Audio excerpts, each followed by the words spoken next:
Almost 10 months ago to the day, these sinkholes opened up in the Villages. This is what they looked like then, and this is what they look like today. At 4, we told you one of the homeowners is fighting with the insurance company over how to repair his house.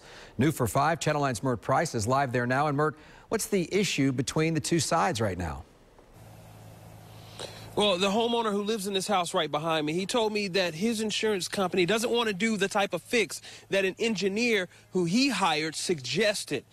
Meanwhile, neighbors say they want both of these homes repaired, the sinkhole issues fixed, and they want the roadway reopened. It's an inconvenience. Plus, they're saying the real estate won't sell houses in here because of the sinkhole.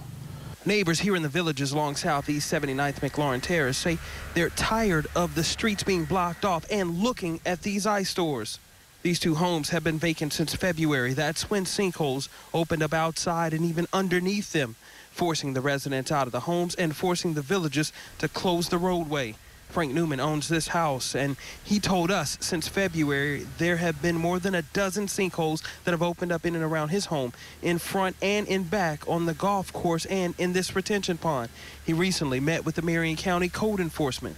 We're working on an extension, and we got our extension till March 26, and we're hoping we can settle with the insurance way before that.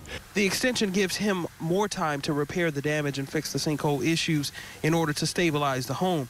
Newman says he and his insurance company aren't seeing eye to eye on how to fix this. They're doing a cosmetic job instead of a full repair job. However, Newman hired an engineer who told him tear down the whole building and rebuild it, and that would be the best way. Meanwhile, neighbors want somebody to fix the road. And they want the Villages and the county to make sure their neighborhood is safe so more homes don't end up looking like this. Now, Newman told me the homeowner, the person that owned that house, got a settlement from her insurance company and has moved on, and he's hoping that he's able to do the same thing with his home. But he says if he's not able to get a settlement, he hopes that he's able to hammer out a deal with his insurance company, and he's hoping to make that happen within the next couple of months.